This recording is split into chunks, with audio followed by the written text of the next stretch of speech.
Eu sempre fui a filha esquecida. Enquanto meus pais e minha irmã viviam de aparências, eu era o motivo de piadas, a inútil que trabalhava de casa. Eles zombavam dizendo que eu passava o dia sem fazer nada, enquanto minha irmã desfilava como a preferida da família nas redes sociais.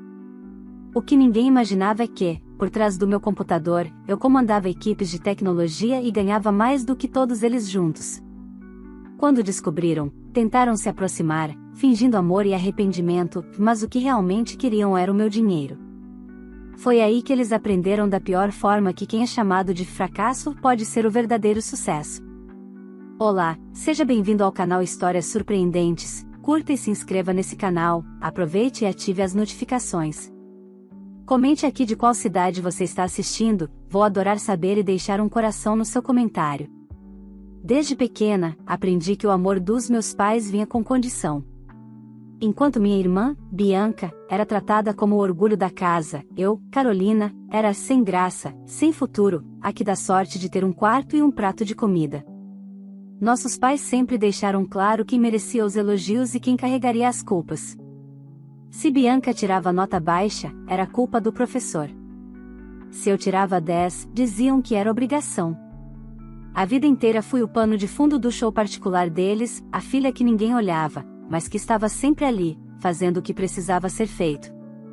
Quando cresci, decidi que não precisava de aplausos, só de paz. Trabalhar de casa era o meu refúgio. Montei um pequeno escritório no quarto e comecei minha rotina de home office. Meus pais achavam que eu vivia brincando de computador, e Bianca dizia que eu fingia trabalhar para não sair de casa e encarar a vida de verdade. Nenhum deles fazia ideia de que eu era gerente de tecnologia em uma multinacional de software e que ganhava mais do que todos eles juntos. Eu não ostentava, talvez porque ainda carregasse o medo de ser julgada até pelo sucesso. O estopim veio numa sexta-feira. Eu estava revisando relatórios de um projeto internacional quando recebi uma notificação no celular. Era Bianca, claro. Ela havia postado um vídeo nas redes sociais, rindo, enquanto dizia: "Minha irmã é o exemplo vivo de quem vive às custas dos pais. Trabalha de pijama, come e dorme o dia inteiro. Usem isso como alerta, pessoal, não virem um peso de família." As risadas dela ecoavam junto com as da minha mãe ao fundo. E o que mais me doeu não foi o vídeo em si, mas os comentários: "Coitada dos pais, essa aí não deve pagar nem a internet que usa, preguiçosa e folgada." Senti uma mistura de raiva e vergonha. Fechei o notebook, caminhei até a janela e olhei para o quintal onde cresci ouvindo insultos disfarçados de piadas. Eu podia ter explodido, mas escolhi o silêncio, o mesmo silêncio que sempre me salvou. Naquele instante, percebi que a diferença entre eu e eles é que eu trabalhava em silêncio, e eles falavam sem nunca construir nada. 2 semanas depois, o destino se encarregou de virar o jogo. Minha empresa anunciou, publicamente, um novo contrato milionário com uma fintech americana. No post da empresa, havia uma foto da equipe principal, e no centro, eu, com o crachá visível, Carolina Mendes e gerente de tecnologia sênior. Não precisei dizer nada. As mensagens começaram a chover no meu celular. Primeiro da Bianca: "Caramba, mana. Você trabalha nessa empresa, depois da minha mãe, por que nunca nos contou? Podia ter ajudado nas contas de casa." E, por fim, do meu pai: "Você sabe que a família vem primeiro, né? Sua irmã quer abrir um salão. A gente podia conversar." Eu li tudo em silêncio, tomando meu café. Eles não estavam felizes por mim, estavam farejando oportunidade. Pela primeira vez, não me senti culpada por pensar em mim. Sorri, lembrando de cada vez que ouvi que eu era um peso. Agora, o peso deles seria a própria consciência. A partir daquele dia, decidi que não seria mais a filha invisível. E, quando percebi até onde eles estavam dispostos a ir para tentar arrancar de mim o que nunca conquistaram por mérito, entendi que não bastava me defender, e eu teria que colocar cada um no lugar que sempre me reservaram, de quem olha de baixo para quem, enfim, aprendeu a se erguer. No sábado seguinte àquele post da empresa, acordei com meu celular vibrando sem parar. Minha mãe, meu pai e Bianca me chamavam insistentemente para almoçar em família. Fazia meses que eu não recebia um convite desses. Sabia que não era coincidência. Vesti uma calça social preta e uma blusa simples, não porque quisesse impressionar, mas porque me conhecia. Eles interpretariam qualquer descuido como sinal de fraqueza. Cheguei à casa dos meus pais pouco antes do meio-dia. A mesa estava posta, e o clima forçado me atingiu assim que entrei. Bianca veio me abraçar como se nunca tivesse gravado o vídeo que me humilhou. Maninha, você ficou chique, hein? Tava te zoando à toa, olha só, gerente de tecnologia. Falou alto, para os vizinhos ouvirem. Minha mãe, servindo o arroz, completou: a gente sempre soube que você tinha potencial, só precisava se esforçar mais. Respirei fundo, disfarçando o riso. Eles não sabiam lidar com o sucesso quando ele vinha de quem aprenderam a subestimar. Durante o almoço, o assunto desviou rapidamente para Bianca. Filha, conta pra sua irmã do salão de beleza, disse meu pai, entre uma garfada e outra. Então, mana, começou Bianca, sorrindo demais, vou abrir um salão chiquérrimo no centro. Mas tô precisando de uma ajudinha pra começar. Um empréstimo de irmã, sabe? Só uns 50 mil? Engoli seco. Minha mãe se apressou em apoiar. Você ganha bem, Carol. Não custa nada ajudar sua irmã a ter um futuro. Olhei para os três, um por um. Nenhum deles tinha vergonha. Nenhum sequer mencionou o vídeo, o desprezo, as risadas. Apenas estendiam as mãos, como se o passado tivesse sido apagado por um título profissional. Vocês querem que eu invista no negócio da Bianca? Perguntei, mantendo o tom calmo. Isso, filha, disse meu pai, animado. É pra família. E família ajuda a família. Sorri. Engraçado, quando eu precisei de ajuda para pagar meu curso de tecnologia, vocês disseram que era perda de tempo. Agora que deu certo, sou investimento? Bianca revirou os olhos. Ah, para de drama. Você tá se achando só porque conseguiu um emprego bom. Cresce, Carol. A vida não gira em torno de ressentimentos. Levantei da mesa, ajeitei a bolsa no ombro e olhei para os três. Não, Bianca, a vida não gira em torno de ressentimentos. Gira em torno de respeito. E isso vocês nunca me deram. O silêncio que se fez foi quase agradável. Minha mãe quebrou o clima, dizendo: Carolina, você tá interpretando tudo errado. A gente só quer o seu bem. Não, mãe.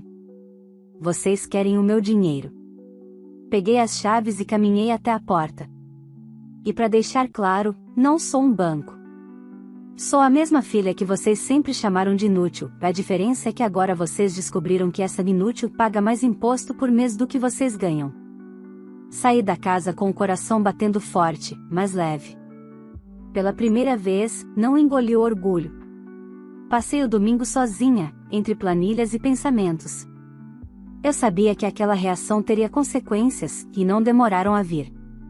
Na segunda-feira, quando abri o computador para iniciar o expediente, vi uma enxurrada de mensagens de desconhecidos nas minhas redes. Bianca havia postado outro vídeo. Dessa vez, me chamava de arrogante e ingrata. Dizia que eu tinha esquecido de onde vim. As curtidas e os comentários se multiplicavam, e entre eles, pessoas defendendo e atacando.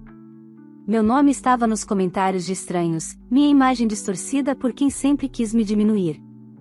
Senti a raiva subir, mas mantive a calma. Eu tinha algo que eles nunca teriam: controle. Bloqueei Bianca de todas as minhas redes e enviei um e-mail curto para o departamento jurídico da empresa. O conteúdo do vídeo incluía menções à companhia, o que configurava violação de imagem corporativa. Naquela mesma tarde, recebi retorno: agradecemos o aviso. Nosso setor de compliance já está cuidando do caso. À noite, quando voltei para casa, percebi que minha irmã e meus pais não faziam ideia do tamanho do erro que haviam cometido. Mexer comigo era uma coisa. Envolver o nome da empresa que me pagava, essa era outra história. Enquanto o relógio marcava 23h45, fechei o notebook e olhei pela janela. O vento trazia o cheiro da terra molhada depois da chuva.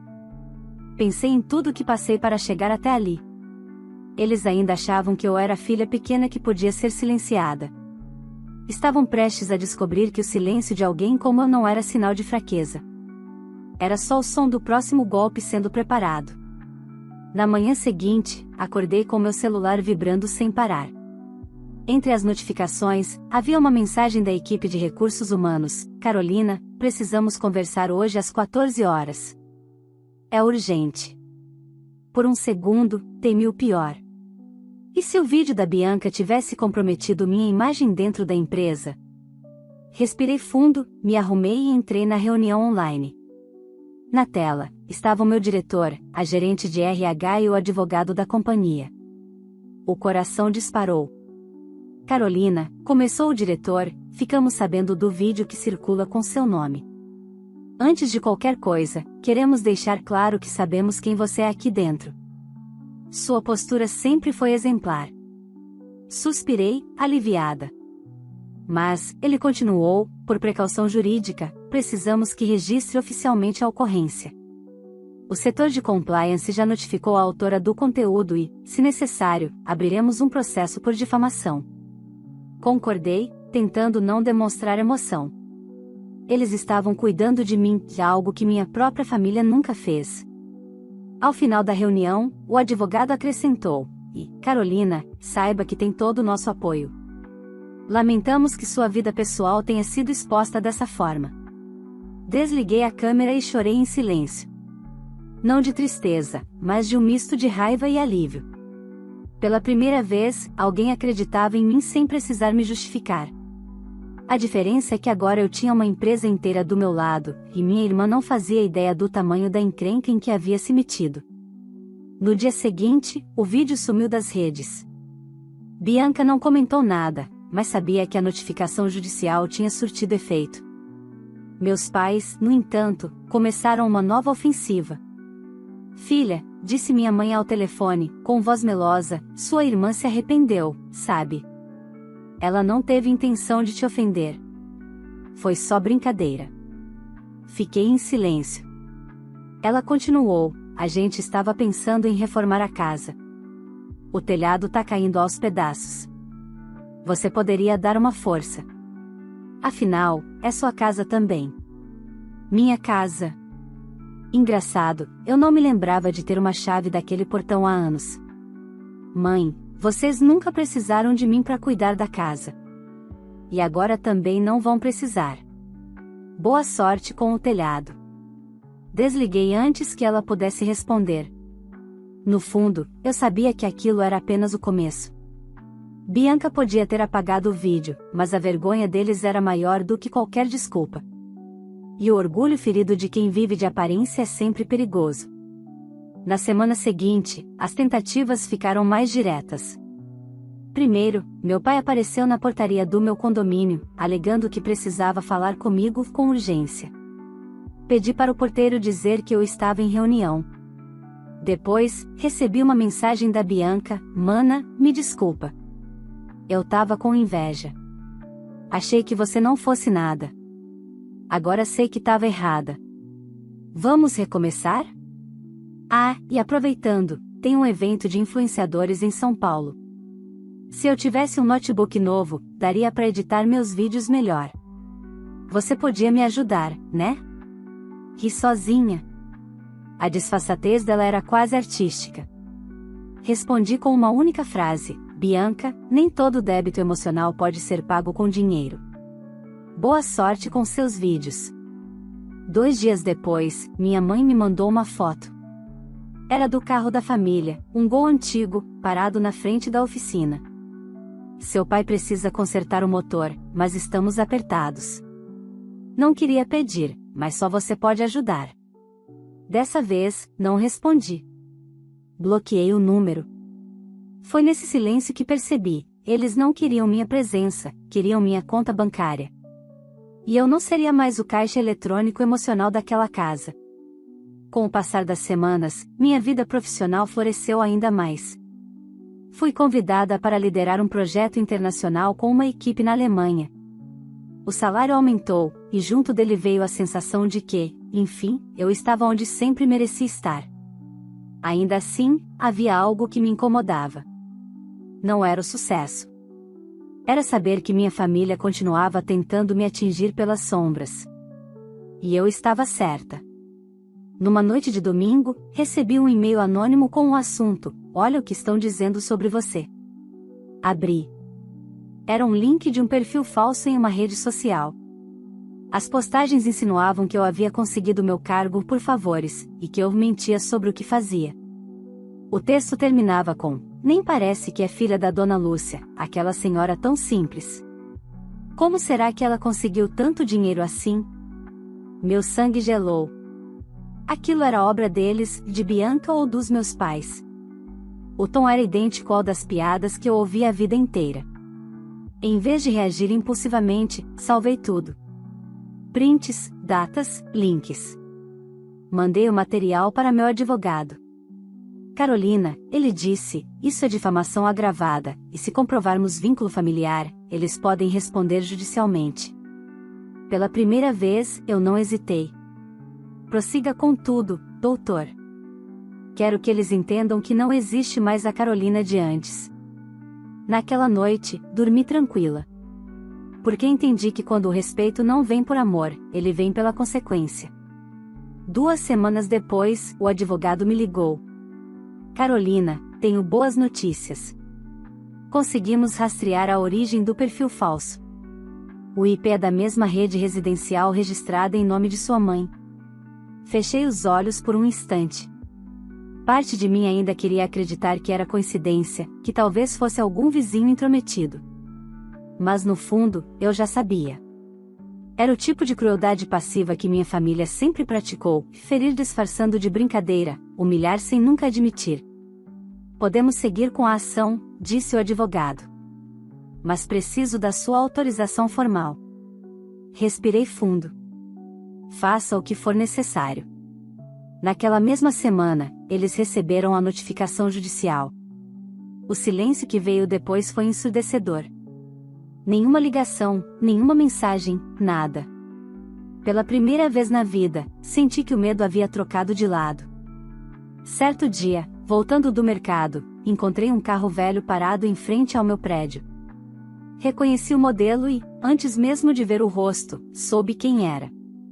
Minha mãe desceu apressada, com os olhos marejados. "Carolina, pelo amor de Deus, o que é isso de processo? Você vai acabar com a nossa família." Encostei o carrinho de compras e a encarei. "Eu não acabei com nada, mãe. Só me defendi. Vocês é que começaram quando decidiram me expor. Mas foi a Bianca. Você sabe como ela é impulsiva. E vocês a apoiaram. Sempre apoiaram." Ela baixou o olhar. "Seu pai está arrasado. Disse que nunca mais vai conseguir olhar para a vizinhança." "Ah, então é isso que importa? O que os outros pensam? E o que eu senti, mãe? Quando fui chamada de parasita na internet? Quando vocês riram de mim? Isso nunca pesou?" Ela ficou sem resposta. Depois de alguns segundos, tentou mudar de assunto. "Filha, a gente tá passando por um momento difícil. O pai perdeu o bico que fazia, e o aluguel tá atrasado. Se você retirasse o processo, poderíamos conversar. Talvez começar de novo." A velha chantagem emocional. A mesma que usavam desde que eu era criança, culpar-me por tudo. "Mãe, eu desejei começar de novo durante anos. Mas vocês escolheram continuar me empurrando para baixo.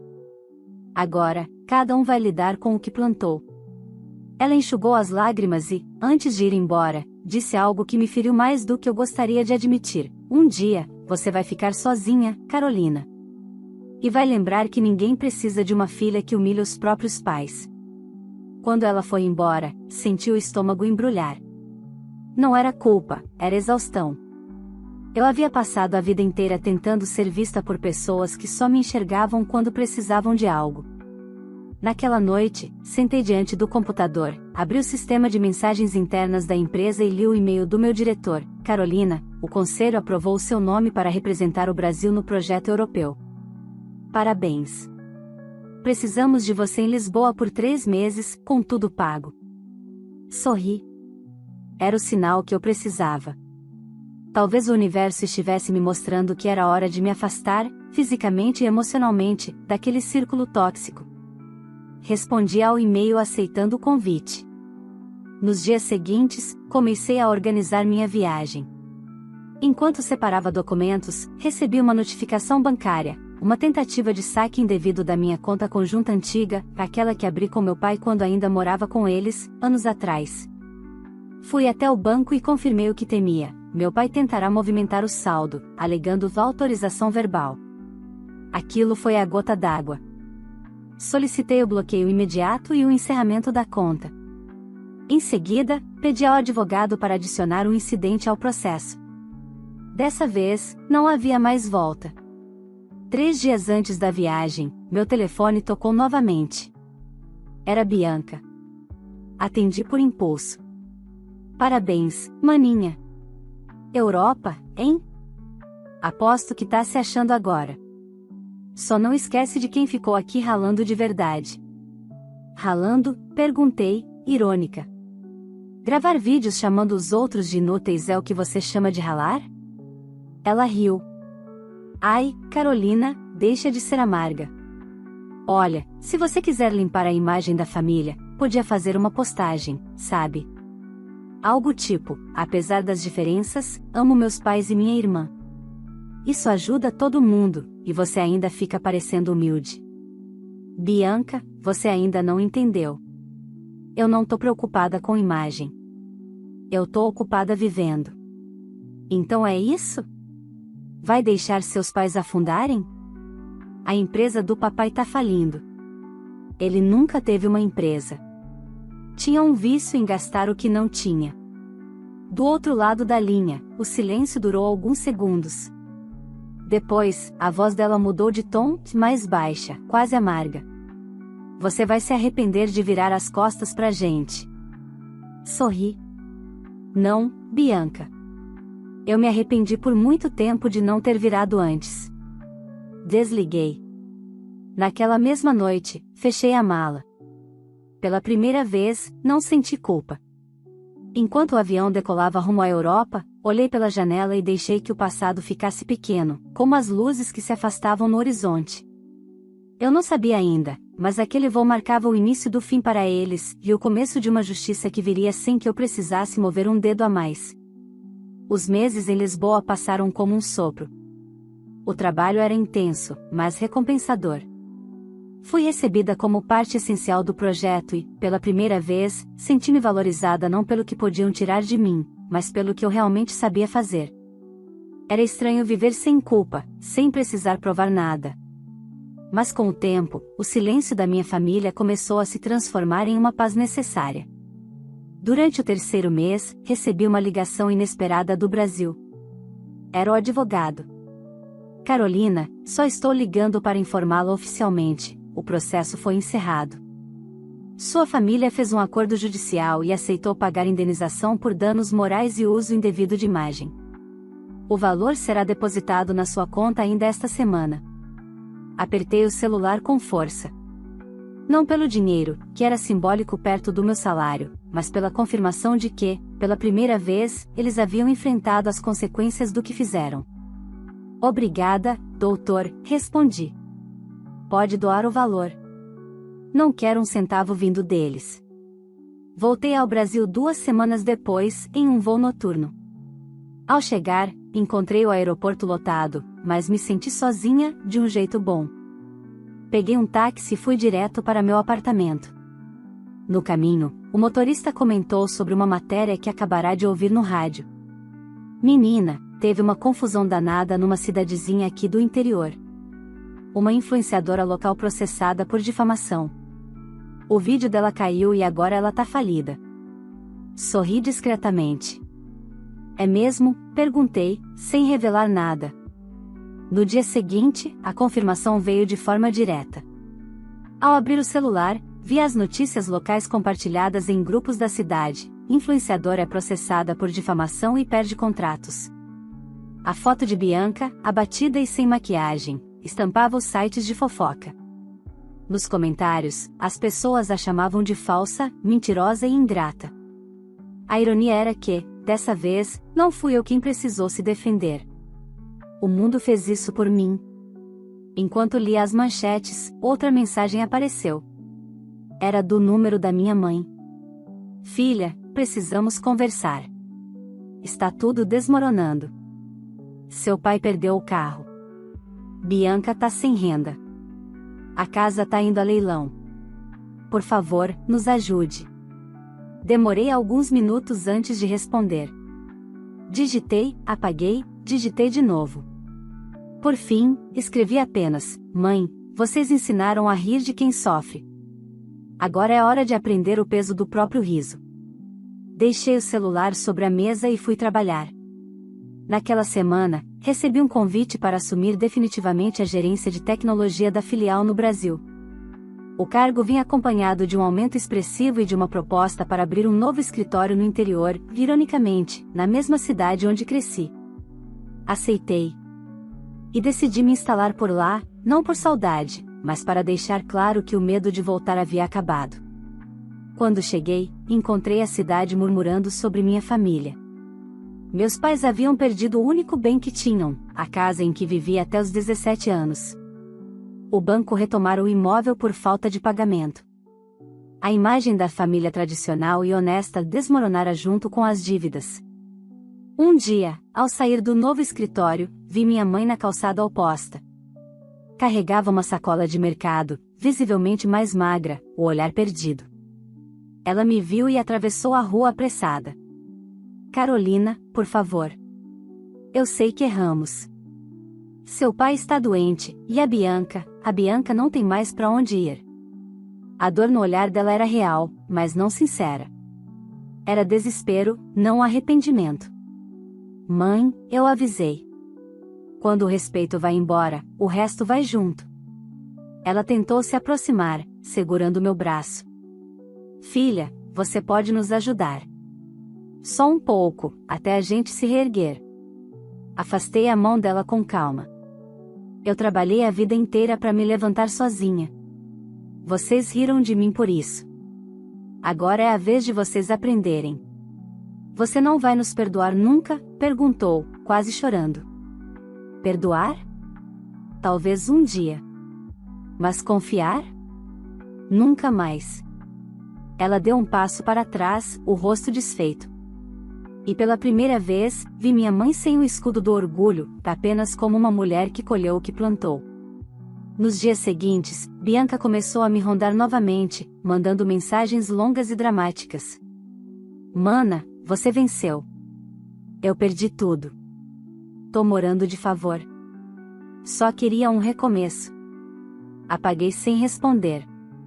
Àquela altura, eu já sabia, ela não queria perdão, queria oportunidade.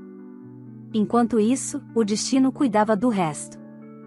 O vídeo de Bianca havia se tornado exemplo de difamação em uma palestra sobre ética digital. O nome dela, antes sinônimo de fama local, agora era sinônimo de vergonha. Os antigos patrocinadores a processavam por quebra de contrato. E meus pais? Viviam de favor na casa de um tio distante, dependendo de cestas básicas da igreja que tanto usavam para se exibir. No fim de um dia de trabalho, sentei na varanda da nova filial, o prédio moderno que eu mesma havia inaugurado. De lá, dava para ver parte da cidade e, ao longe, o bairro onde tudo começou. Era curioso como o tempo colocava cada peça em seu lugar. Mas eu sabia que ainda faltava um último movimento. O encerramento. O ponto final que mostraria, de uma vez por todas, que eu não era mais a filha rejeitada, mas a mulher que reconstruiu a própria história. E esse momento estava prestes a chegar. 2 semanas depois, a cidade inteira comentava sobre o novo evento de inauguração do meu escritório. Eu não pretendia fazer nada grandioso, mas a diretoria quis uma cerimônia formal, com empresários locais, imprensa e autoridades. Aceitei, e pedi apenas uma coisa, que fosse no mesmo salão de festas onde, anos atrás, meus pais realizaram o aniversário de 18 anos da Bianca, aquele em que me deixaram de lado enquanto exaltavam a filha promissora. Era simbólico. No dia do evento, o salão estava impecável. As luzes brancas refletiam no piso de mármore, e o logotipo da empresa brilhava na tela de LED atrás do púlpito. Eu usava um terno azul marinho e um sorriso firme, o tipo de expressão que vem quando você já não precisa provar mais nada a ninguém. Enquanto conversava com um dos diretores, ouvi um murmúrio. Quando me virei, vi Bianca entrando no salão. Usava um vestido simples, os cabelos desalinhados, os olhos cansados. Atrás dela, meus pais. Nenhum dos três foi convidado, mas vieram assim mesmo. A coordenadora do evento veio até mim, nervosa. Quer que eu peça para a segurança retirá-los? Não, respondi. Deixa. A cerimônia começou. Quando chamaram meu nome ao palco, o salão inteiro aplaudiu. Peguei o microfone e olhei para a plateia. Lá estavam eles, sentados no fundo, tentando se esconder do constrangimento. Boa noite a todos, comecei. Há alguns anos, eu jamais imaginaria estar aqui. Cresci ouvindo que eu era inútil, que trabalhar de casa era preguiça, que sonhar alto era bobagem. Hoje, estou inaugurando uma filial que empregará mais de 40 pessoas do interior, com tecnologia brasileira sendo exportada para a Europa. As palmas se espalharam pela sala. Fiz uma pausa. E, sabe, o que mais me orgulha não é o cargo, o salário ou o reconhecimento. É ter conseguido chegar até aqui sem precisar humilhar ninguém, sem precisar mentir, sem pisar em quem me ajudou a subir. Meu olhar encontrou o da Bianca. Ela abaixou a cabeça. Depois do discurso, caminhei até uma mesa reservada para a imprensa. Um repórter local, que conhecia bem minha família, perguntou: Carolina, você pretende reatar laços com seus pais agora que está de volta à cidade? Sorri de leve. Não se rompe o que nunca existiu. Apenas se encerra o que nos feriu. A resposta correu como pólvora. No dia seguinte, estava nos jornais da região. Os comentários eram quase todos a meu favor. Filha guerreira, exemplo de superação, a vingança mais elegante é o sucesso. Mas a repercussão teve outro efeito. A empresa que havia contratado Bianca para fazer vídeos promocionais, a única que ainda mantinha algum vínculo com ela, decidiu cancelar o contrato. Não queremos associar nossa marca a esse tipo de exposição, dizia o comunicado. Pouco tempo depois, soube que meus pais haviam sido despejados da casa do tio. Bianca, sem renda, começou a vender perfumes e roupas de segunda mão pela internet. Nenhum deles ousou me procurar. Meses se passaram. Um sábado à tarde, enquanto regava as plantas da varanda, vi um envelope no chão, debaixo do portão. Reconheci a caligrafia da minha mãe. Peguei, abri e li: Filha, perdemos tudo. A Bianca está morando de favor, seu pai está doente, e eu não sei mais o que fazer. Talvez mereçamos, não sei.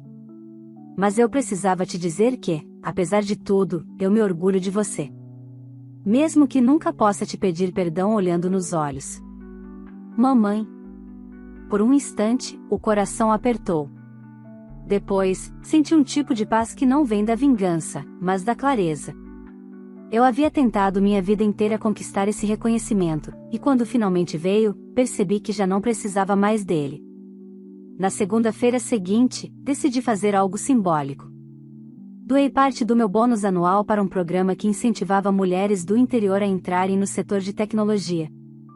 Era minha forma de fechar o ciclo, não ajudando quem me destruiu, mas fortalecendo quem, como eu, foi desacreditada. Naquela noite, sentei na varanda com uma taça de vinho. O vento trazia o cheiro familiar da terra úmida e o som distante de crianças brincando na rua. Pensei em tudo, no desprezo, nas humilhações, nos silêncios. E percebi que, no fim, eu havia vencido não por estar por cima deles, mas por ter aprendido a viver sem precisar deles. Meu telefone vibrou. Era uma mensagem de um número desconhecido: Oi, Carolina. Sou a Júlia, uma das meninas do projeto de tecnologia. Li sua história no jornal e queria agradecer. A gente precisa de mulheres como você para lembrar que dá para vencer mesmo quando a própria família duvida da gente. Sorri. Olhei para o céu e sussurrei: é por isso que valeu a pena. Fechei os olhos e deixei o vento bater no rosto. Não havia mais dor, nem raiva, nem necessidade de provar nada. Apenas a certeza de que, depois de tantos anos sendo a filha esquecida, eu finalmente tinha me tornado a mulher que ninguém mais poderia ignorar.